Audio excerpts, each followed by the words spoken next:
L'apôtre vit dans la main de celui qui était assis sur le trône, un rouleau de parchemin, support habituel à cette époque, scellé de 7 sceaux.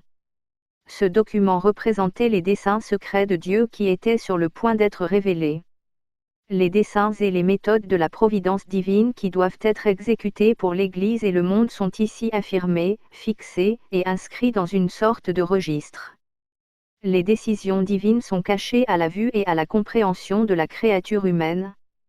Les différentes parties constituant ce livre ne sont pas décellées et ouvertes simultanément, mais l'une après l'autre, jusqu'à ce que tout le mystère des décisions et des comportements divins soit accompli ici-bas. Aucune créature dans le ciel ne peut ouvrir ni lire ce rouleau, seul le Seigneur Jésus-Christ en a la possibilité. Jésus, le lion de la tribu de Juda. Dans Apocalypse 5, Jésus a d'abord été présenté comme le lion de la tribu de Juda, ce qui est une allusion très nette à ce texte de la Genèse.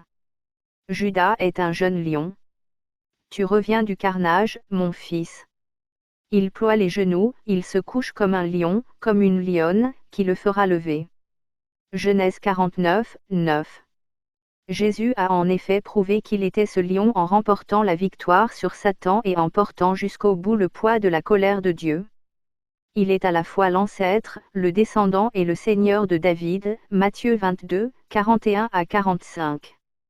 À la croix, le lion de Juda a acquis, par sa victoire, le droit d'ouvrir le livre et d'en briser les sceaux, c'est-à-dire de gouverner l'univers selon le plan de Dieu. Les Juifs rapportaient l'expression « lion de Juda » au Messie. À côté de ce nom venant de la loi, se place un autre titre messianique provenant des prophètes, le rejeton de la racine de David, Ésaïe 4, 2, Ésaïe 11, 10, Jérémie 23, 5, Jérémie 33, 1, Zacharie 3, 8, Zacharie 6, 12.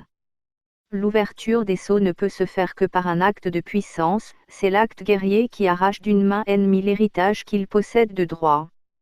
Mais le caractère avec lequel il a gagné ce droit est celui qui est dépeint par l'agneau, c'est-à-dire l'obéissance et la soumission. Pour écouter plus de méditations bibliques édifiantes, abonne-toi à notre chaîne YouTube. Rejoins-nous sur www.chretien.info.